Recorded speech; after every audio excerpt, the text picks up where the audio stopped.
welcome to another episode of Travel Talk with Foshizi Tours. And I'm your host today, Ife Olanrewaju, as always.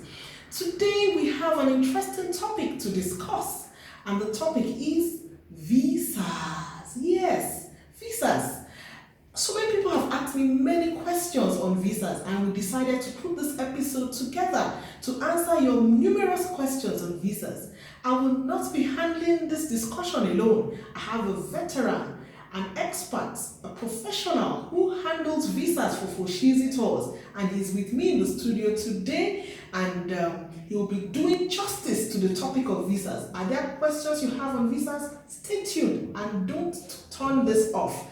I'll be introducing today Femi Ajayi. Welcome to the studio. Please, can you introduce yourself to the audience? Thank you. My name is Femi Ajayi from Visa Tours and Logistics Department of Foshizi Tour. In a nutshell, the go-to when it comes to your visa, your travel itineraries, and general logistics. Without wasting time, I want to find out what is the meaning of visas. Because some people are listening to this and they don't even have an idea of what this is about. What is visa?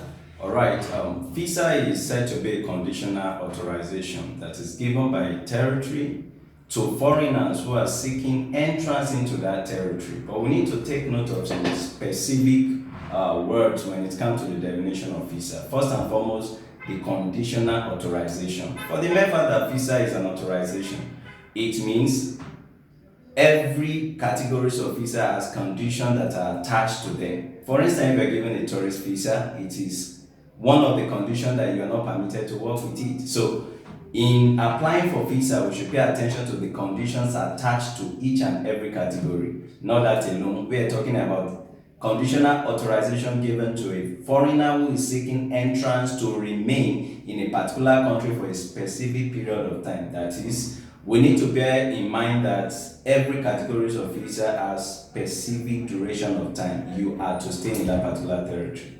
Wow. You see that he has done justice to that topic. He has even done far more than I would have done on this. Without wasting time, I'd like to find out, why do people get denied visas? People have come to meet me and say, Ife, I have all the bank statements done, we did everything that they said we should do, yet they denied us visa. Can you just give us brief reasons why people get denied visas? Yeah, first and foremost, I always like to start by telling people that there is no limitation to the numbers of time you can be denied a visa. At the same time, there is no limitation to numbers of time you can reapply for your visa if you have been denied.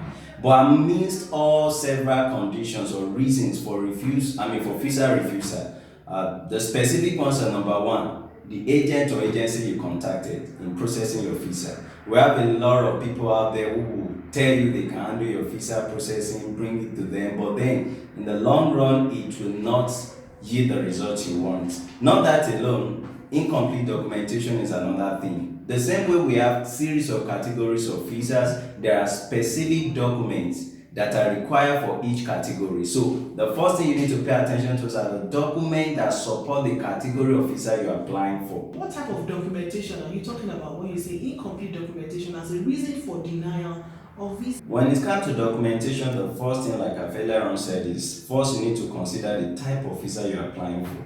If you're going for a tourist visa, then you're trying to prove to the consular that I'm going to this particular destination just on tourism. Then there should be adequate document to prove that which you're going to do there. Not that alone, if it is for tourism, that means you're expected to return back to your own country. But many applicants file in the application without tangible document to show what they are going to do there, and to even justify the fact that they will be returning after their short vacation. For instance, there are documents like your proof of job, your proof of job offer, or probably if you are self-employed, there are documents that must justify the fact that you actually have something doing in your own country. So you're just going to this new destination on vacation and you'll be returning. So all these documents they want to see in your filing. Not that alone, they want to see the clear evidence of the fact that you have a flight reservation intact. Not a situation whereby you are not even sure of which flight or which airline is flying or will be getting to the destination you are going to, or even the hotel or accommodation arrangement over there. All these are part of the documentation that must be in your file when you are applying for a visa. And not that alone, insufficient funds is another reason. amid several others. Wow. Talking about insufficient funds, I would like you to elaborate on that. Because some people come and ask questions that how much do they need to have for them to apply for a visa. And I know that some countries have certain amounts that you need to have. Can you just throw light on the area of funds when it comes to visa applications? The first thing we need to ask ourselves is, what is the source of income of the applicant? Is the applicant a self-employed person or a salary earner? The overall fund you have in your statement of accounts must be justified by the kind of job you do. Several people who have a lump sum deposited in their account and are thinking because of that it is an automatic approval for their visa application. No, we will need to trace the fund you have in your account to the source of your income. For instance, if you're earning 50,000 per month at the end of the year, which is expected to be 600, and you have statement of account presented for 6 months, it's showing 2.5 million, something is fishy. So we need to juxtapose the source of income to the money you have in your accounts. Actually, the money in the account should be much enough to be able to take care of your expenses without it affecting the account. Because if you're going for a vacation, say 2 weeks or 3 weeks, yet you are spending like 50% of the overall sum you have in your account, then something is not right. So the statement of account has to be such that it can conveniently accommodate your travel, logistics, and the likes, and you still have enough left over in the accounts. Wow. So you heard it there about funding for your account when it comes to visa. It's important to pay attention to those silent things that people hitherto do not care about. A lot of times people think that it's when you have a large amount of money that you will be guaranteed visa, but we've heard from the experts today on that. One more thing you mentioned about the reason why people are denied visa, you mentioned that not having strong ties in Nigeria. Can you throw light on that too for our audience to learn from? Yes, when it comes to the issue of strong ties, what strong ties is simply denoting is you have strong reasons to return back to your home country.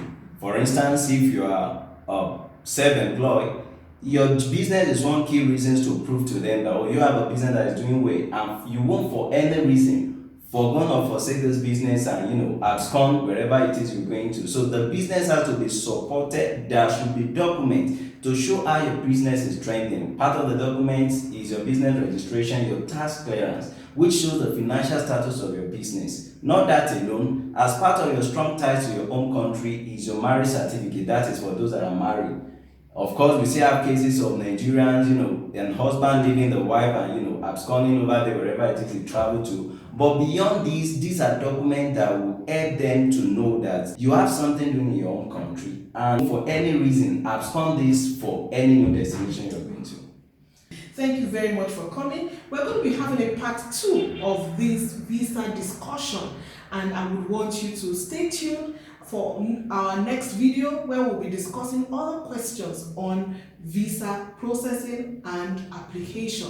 Next week we're going to be talking on document falsification and so many other things that are related to visas. You don't want to miss this. The phone numbers to call are on the screen, and the email address to send your inquiries to are there. Our team of visa processing officers are online waiting for your questions and your inquiries. Thank you for staying with us till this very minute of this video, and we look forward to seeing you next